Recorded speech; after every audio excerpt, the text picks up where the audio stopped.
Welcome to 3 Count Commentaries. Man, I'm wiped out. Not gonna hold you up. I barely made it through Dynamite. I'm gonna tell you exactly when I fell asleep. But there's going to be parts of this show that will keep you awake. Why? Because our first news, well, the only news, is your boy Eddie Kingston. I was going to do its own video on this, but I absolutely cannot wait. Besides, I don't have the energy to do this more than once. So your boy Eddie Kingston went on your boy, the auto mechanic, Eddie Kingston, decided to go on a podcast and drag MJF. So it came out of nowhere, seemingly. But then it was followed by a Twitter tirade. And I was like, man, this is just too much information. So we got to go through this. We got to go through your boy, Eddie Kingston. Okay. So Eddie Kingston goes on a Mark Marone. I don't know who this guy is. I have no idea who Mark Marone is. Please. I refuse to Google it. It ain't that important. What is important is this is not out of context. In fact, Eddie Kingston's going to double down. So, all right. Eddie Kingston is just, I guess being on the bench is driving him nuts. So he's sitting there. He's on this podcast. He's like, he's a real piece of shit. I'm just going to put it out there. I don't know why he's the champion. He'll cry to Tony. Then we'll get an email from Mega and HR. You can't be calling a world champion a piece of shit. Well, if he doesn't act like a piece of shit, I won't call him that. And then, so this Mark Marone guy thinks he's going to throw MJF some bail. Oh, that's just his gimmick, Eddie. Come on. It's just, he's in his gimmick. Why are you so upset he's in his gimmick? Eddie Kingston's like, not backstage to the boys. He's a lowlife. He's a young kid who thinks he knows it all, and he doesn't. Fuck him. I don't give a shit. What are they going to do? Fire me? Okay. I'll go work somewhere else and make money. So Eddie Kingston is pretty, he's putting his foot down. He's had enough. Your boy Eddie Kingston, man, he's had enough. He's pretty frustrated about this whole MJF thing. I don't know why. So the moment it hits the interweb that he had negative things to say about your boy MJF, he decides to then double down. February the 7th, 2023, 3 p.m. or 1521 if you're in the military or in the hospital. Well, I guess the podcast deal came out and it's news now that I don't like our world's champion. Well, folks, he ain't the only one I don't like. It's simple. If you're not a good person in my eyes, then go fuck yourself. Then he continues, because you can never leave well enough alone. Please understand, if anyone likes someone I don't like, that's fine. I have my reasons, and there's a lot of backstage stuff and all. I don't need to know that. Again, I'm not judging them. I'm just saying I don't want to be around them. But also, I like to talk shit, so maybe I can fight them in the ring or out of the ring. Yeah, I'm an emotional king, so I'm still learning how to deal with this shit. But again, when Tony is protecting certain pillars, let's see if they are as great as he thinks they is. Again, folks, there's a lot of out of inside baseball you don't need to know. Just watch the shows and understand I truly and honestly will do whatever the fuck I want and force certain cowards in wrestling to make a move or get the fuck out of the way. Again, when they aren't done being protected. I stretch one pillar. Granted, I lost. But at this point in my career, I just want to fight. Fuck a belt. Fuck a win. I just want to see fear in the eyes of the boss's favorites. And then smile back in my hotel room, knowing win or lose, in the ring, I mentally win. I mean, this guy's got deep-seated hatred. There's bitterness the size of a watermelon in the soul of Eddie Kingston. This auto mechanic. This chimney sweep Eddie Kingston. This man who looks like he works on washing machines. He's going on podcasts, just absolutely acting a fool. Man, Eddie Kingston ain't been on Dynamite this year. I don't think so. I don't think he's been on Dynamite since he got into a scuffle with Sammy Guevara. That was how long ago? That was 2-3 months ago. And he's like, I don't like our world's champion. He ain't no world's champion. Terry Funk was the world's champion. Pat O'Connor was the world's champion. Miss Howell was the world's champion. MJF ain't no world's champion. I'm just kind of like, where does this come from? I mean, it's one thing to just be like, I don't like the guy, whatever. But if you're going to say you don't like him and go on this Twitter tirade about it and how he's being protected and all this kind of stuff, I mean, if you're going to spill the tea, knock the damn shit all the way over. Why hint at it? I get that you don't like MJF. At least you said his name. I can appreciate that. But can we get a why? Like he's a piece of shit. Like, okay, that's vague. A lot of people are pieces of shit. There's a lot of them floating around in that toilet bowl of the wrestling business. There's a lot of people who are pieces of shit. What did he do specifically to Eddie Kingston? That's a problem. I don't know. MJF is, he's very sensitive. He's a sensitive boy, He can dish it out, but he can't really take it. He's kind of whiny and stuff. So I see why Eddie Kingston might get, aggravated or annoyed by him. But to go on a podcast shit, I mean, it's almost the exact same thing that happened with Sammy Guevara, isn't it? He went on a podcast. He starts talking about how he legitimately really don't like Sammy Guevara and how he wants to smack him and all that kind of stuff. And then he went to a show. He found some petty reason to get into a fight with Sammy Guevara. And he's been banned from Dynamite ever since, apparently. So he's been doing all of his stuff on Rampage. He's basically at a black hole. Nobody even talks about Eddie Kingston. I don't know when the last time his name has even been mentioned on AEW TV. He's basically under contract in name only. It's unfortunate, especially since he was so talented. But this guy is he's a walking time bomb. He's looking for reasons to blow himself up. He just decided he wanted to fight Sammy Guevara. I know Sammy Guevara sucks and all, I'm not going to lie to you. I don't like Sammy Guevara either. But would I put a 6-figure job on the line because I don't like Sammy Guevara? Nah, I probably wouldn't do that. I don't dislike nobody that much. I'm not going to jeopardize. You got to see the dude once a week. You're going to sacrifice a 6-figure paycheck, at least. I'm just, being generous here. Because you got to see this guy once a week. It's not worth it. It ain't worth it. You probably don't need no help getting released or getting fired or whatever. Then you can see whatever you can say whatever you want after that. And then you can see him in the street, catch him in the club or whatever. But while that 6-figure paycheck is there, you need to chill out. You need to relax. But since Eddie Kingston has been pretty open about his mental health struggles, I think a lot of people are just kind of like, oh, that Eddie. That's just Eddie Kingston being Eddie. He's a fiery New York guy. He's half Puerto Rican, So he gets all fiery and New Yorky and he wants to chainsaw guys for no reason. I mean, that's just the New York in him. It's like, come on. This guy's a basket case. I see why it took him 20 years to get on national TV. He's been on national TV, 3? And he's already tried to get fired like 4 times already. I don't know, man. Tony Khan's a tough guy to be holding on to this dude. I like Eddie Kingston. I really do. Real genuine talent, but come on, man. Is it worth it, really? To deal with this kind of shit? And him starting trouble in the locker room constantly? It ain't worth it. All right, let's move on. Since he was talking about MJF starts the show. He's wearing a sweet varsity jacket. And this was an interesting episode of Dynamite because MJF was on this episode at least 3 times. He made 3 separate appearances, which ties a lot of the show together, which was the good part of the show. So MJF defeats Konosuke Takeshita in the first match. People lost their minds about this match.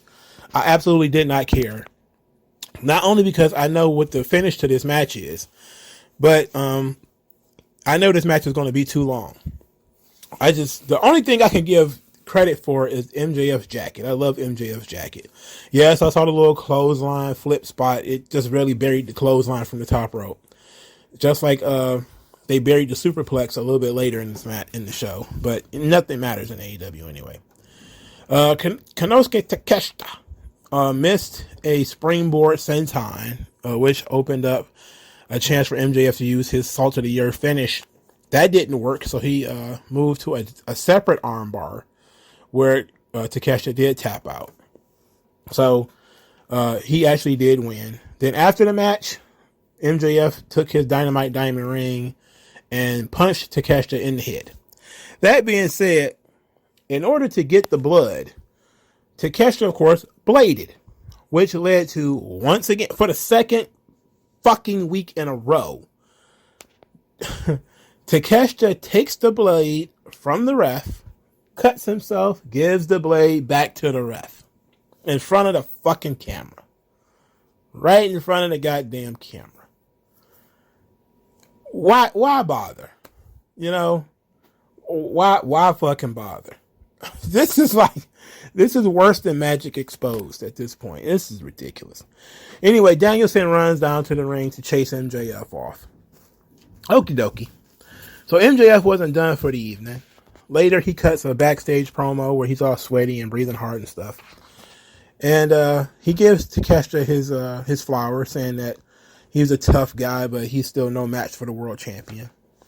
Then he says that Danielson treats him like scum. Everybody treats him like scum.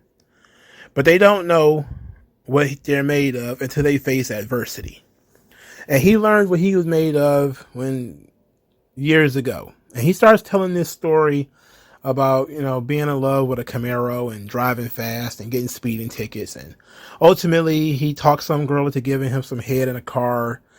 And why this happened, he was speeding and he hit a telephone pole.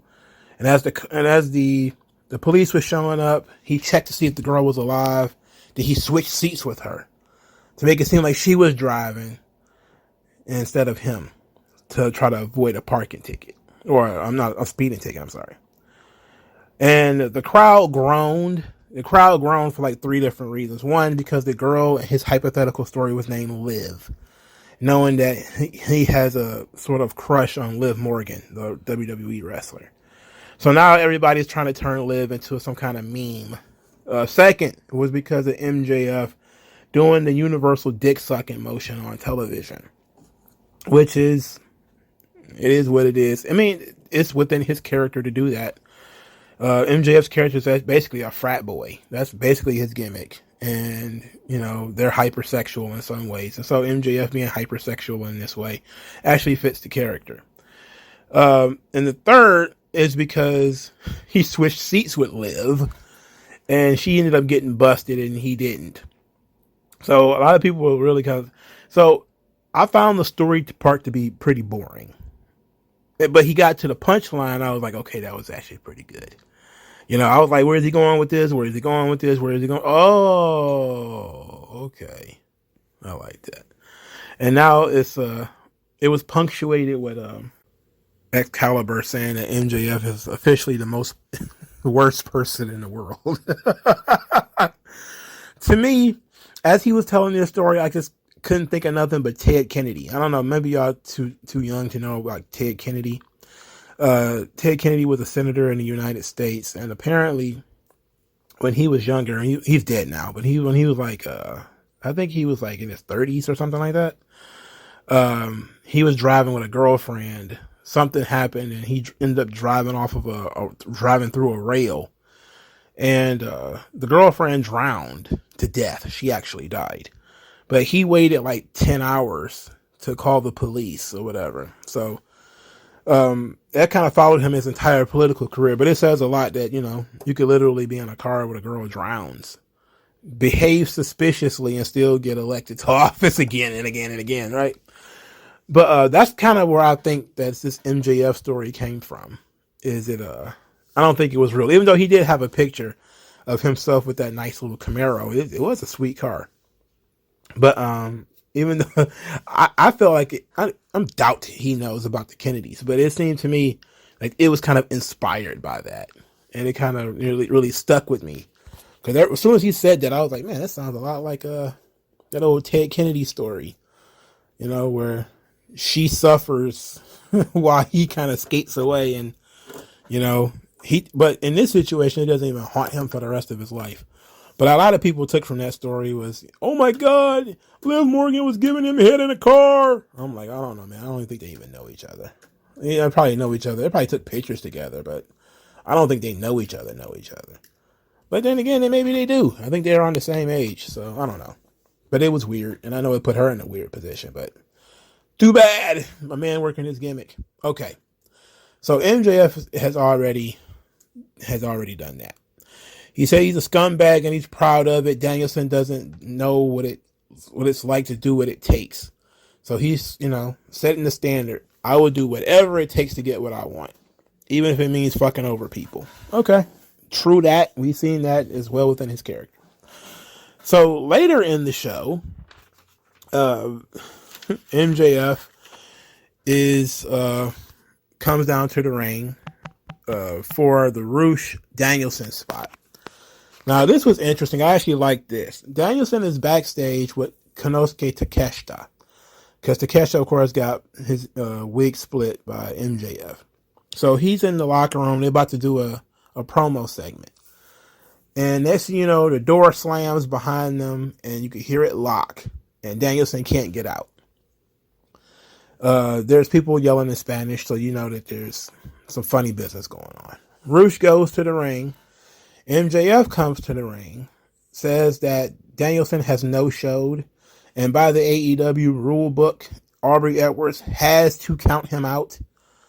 So Aubrey starts to count, but she starts counting like an infant. I'm talking 1, 2, I'm like, oh my God. Anyway, Danielson destroys his own shoulder, knocking the door down. Then Takeshita, and I forget, I think somebody else was there to help him fight off Rush's boys.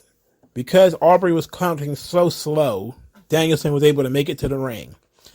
Now, I actually like this because at least it's a recurring story. It's an attempt to tell a story. They tried to cheat. They tried the cheap way out. But then they had this match. And let me tell you, as a fan of Rush and Danielson, this is where the show peaked for me. I don't care about anything that happened after this. Rush and Danielson, very fucking good. Very good. Danielson gets the shit kicked out of him. He's bleeding. There's blood splatter all over the cameras. Well, specks of blood on the cameras. At one point in the match, especially since it was deep into the match, Rush is no-selling Danielson's chops and his kicks. And it's not just like he's forgetting to sell. It's like, no, this does not affect me. I mean, it was Danielson in the corner, and he was just chopping. He would like the chop and the kick. He would do the chop and the kick, and Rush would just standing there like, boop, boop, boop, boop. And I was like, this makes sense. If Danielson's getting his ass beat, he's weakening because of the blood. The attacks aren't really as strong as they would normally be. Rush is really tagging him. I mean, this match was hard hitting. But Danielson is showing some fire. He's showing some passion. He won't stop. He won't give up. And eventually he does start to affect Rush. And then, of course, Danielson is trying to make the blood worse. So he's throwing headbutts. They're grabbing each other's heads and ramming their heads together and all that kind of stuff.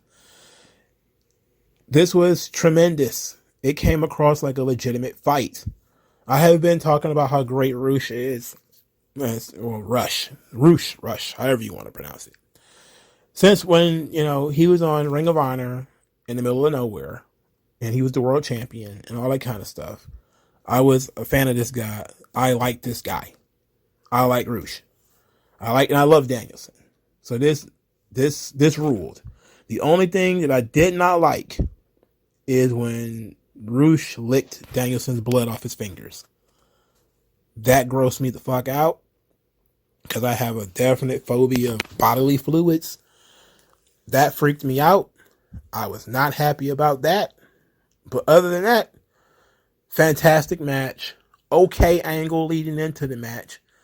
The following angle was actually pretty good. After Rush loses to the second Busai Kuni, because he kicked out of the first one, it's within Rush's character to be, very strong. He's a very strong, stout individual.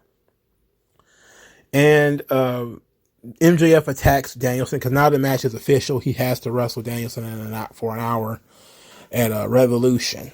That means this show's going to be 6 hours or something like that, probably.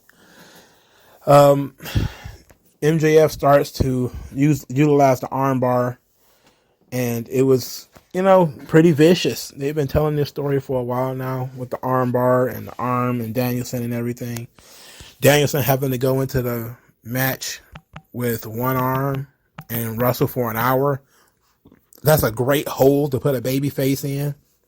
I'm saying that's an excellent hole. This guy asked to be in a match for an hour. He worked it to get to that point, but now he's going to have to go into that match with one arm and wrestle for an hour. That is an excellent babyface story. It's a perfect setup for him to win, but it's also an excellent setup for him to lose. It's a good excuse for him to not win. He's going to go into a match not only injured, but the match is guaranteed to be 1 hour. There's nothing he can do that's going to make it less than an hour. So it's basically he screwed himself, which is becoming a regular babyface thing in wrestling these days. But the MJF, Danielson, Takeshita stuff, mostly good. Takeshita with the goddamn blade, terrible, awful. The match itself, didn't care about it. Takeshita and MJF didn't care at all. I know people just love Takeshita because they like the guy. I like the guy, but I didn't care about that match. But I loved Rush and Danielson. I thought that was excellent. And I think all the little bits around it was pretty good too. Next, Samoa Joe did a vignette saying that all is right in the universe. He gave Darby Allin credit, saying that he is a worthy challenger and a worthy adversary. I think it was his exact words. But then said that Wardlow is not. Okay. Then it said that ambitious men like Wardlow need to be put down. And that during the Wardlow days, he learned all of Wardlow's secrets, and he's going to expose him. I just rolled my eyes and said, man, Wardlow should be out here. This is what WWE does better than, most. You fucked me over. At some point, I'm going to come out there and call you out. This has been, several weeks now that Wardlow came out to chase Samoa Joe. Wardlow has had nothing. He's done nothing. Well, he did attack Samoa Joe after the match last week. I guess I could say that. But he's basically been vacant. He is not showing any sense of urgency in fighting Samoa Joe. Even if it was just, he should have come to the ring and said, Samoa Joe, get your bitch ass out of here, or whatever. And then we played the vignette where Joe says that he's not a worthy adversary, yada, yada, yada. That probably would have been better. But just not having him on screen at all shows a lack of continuity. And it also shows that he doesn't really matter. And that this story is still mostly about Samoa Joe and not at all about Wardlow. Which is sad. Second match, Bunny loses to Jamie Hayter. Yay. Or boo. I don't know. Who cares? Tony and Saraya is backstage. Saraya called Jamie Hayter and Britt Baker losers. Then they, for some odd reason, found Leva Bates, who's still around, the librarian, one of the original terrible gimmicks of AEW. She's still there. Tony Storm and Saraya jumped her and then spray painted her tummy. I don't think they spray painted a word on her. I think they just put paint on her.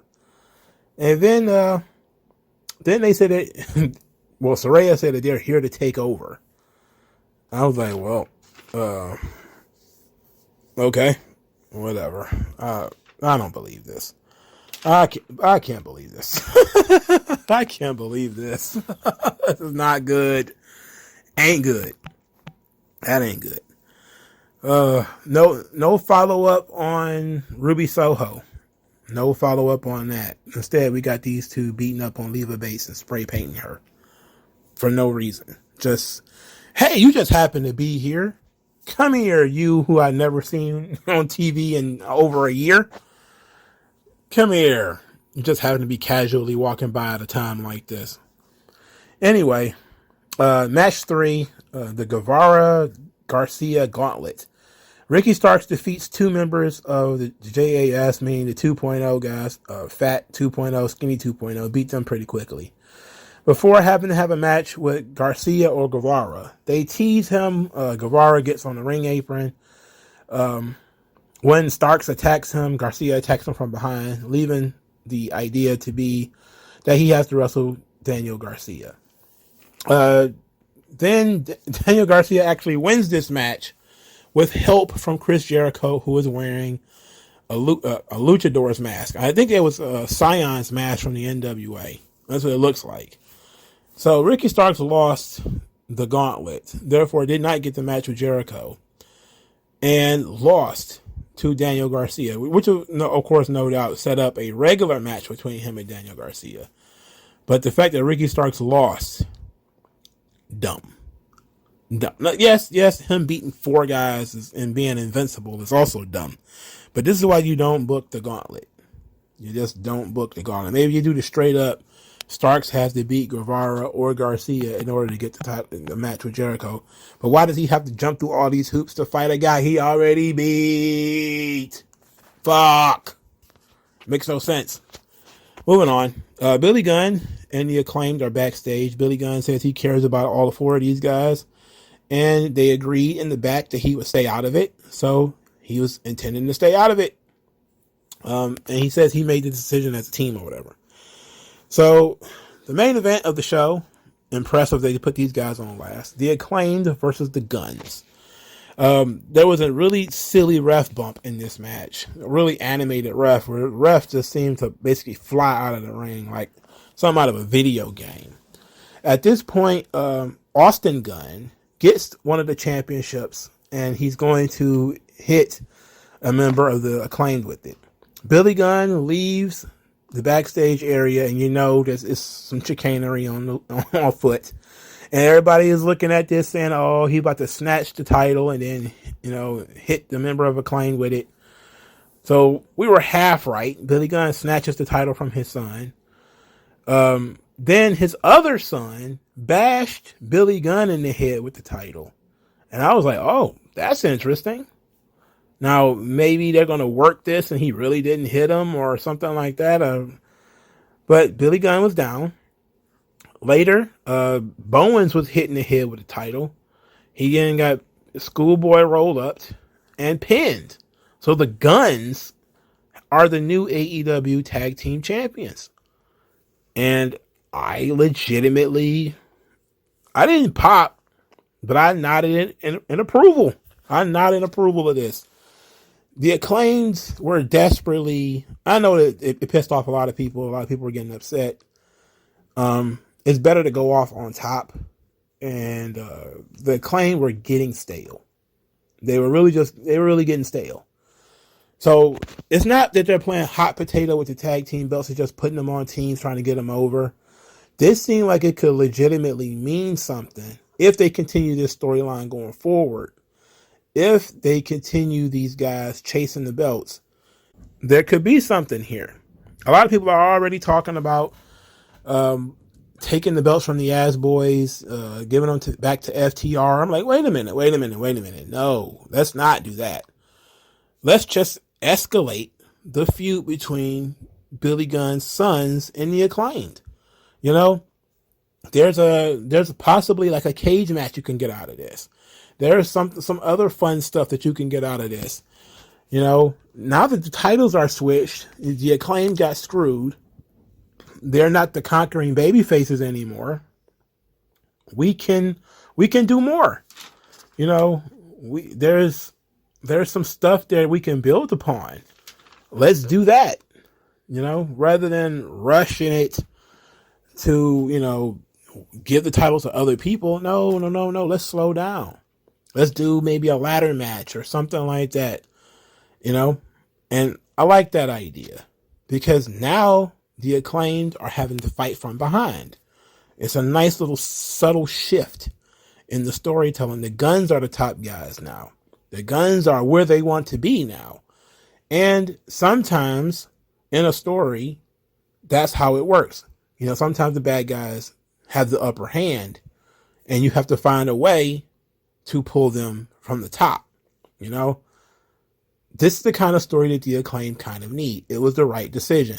Even though a lot of people are going to bitch and moan and complain, it was the right decision to take the belts off the Acclaimed. Their babyface act, all that scissor me stuff, it was getting stale. They had been doing it for like 2 or 3 months already. And they really weren't getting anywhere. The only storyline they really have is with the Guns. The Guns need something to legitimize them. The titles will do that. Beating the Acclaim will do that. But considering we know this is just to legitimize them, it's not going to be a run for them. They need to be guys who win the belts through cheating, but they hold the belts for a little while before dropping the belts right back to the Acclaimed. That's what needs to happen. Even if it means that maybe the Guns win the rematch too. So maybe they have a rematch at Revolution or whatever, and the Guns win that match too. And then maybe one final match, the Acclaim really put something on the line. They're coming back from underneath. They have the big match, the big blow-off match, and the Acclaim finally win the belts back as a way to get beyond the whole scissor me stuff and all that kind of junk, to put a nice little bow on it. You don't have to give up on the Acclaim just because they lost the belts. That's that indie wrestling mindset. You had your turn, it's somebody else's turn. It's like, no. Sometimes in a story, you lose in order for the story to keep going. Now the Guns have nothing to complain about anymore. They're now the top guys. They were always constantly whining about not getting an opportunity and how they were the top guys, yada, yada, yada. Now they have a chance to prove it. So this was the right decision. Okay. So all in all, I enjoyed the Acclaimed and the Guns. And I loved Rush versus Danielson. I like a lot of the angles. I like the title switch. So this wasn't an awful episode of Dynamite, but by God, that trios title match. Can you guess when I fell asleep? Because I absolutely do not know what happened in that match. I fell asleep as soon as I saw AR Fox on TV. I was like, and I woke up. I don't think I remember the finish. I swear, all these matches are the same. When they said it was going to be top flight, I was like, you know what? Fuck this. I feel safe taking a nap. If I did not take a nap, I would not be as energetic as I am right now doing this review. I promise you that. So you should be thankful that I took a nap. All right. That's it. We're done here. All right. Peace. Do all the YouTube things. Thank everybody for their time. And I'll talk to you guys later.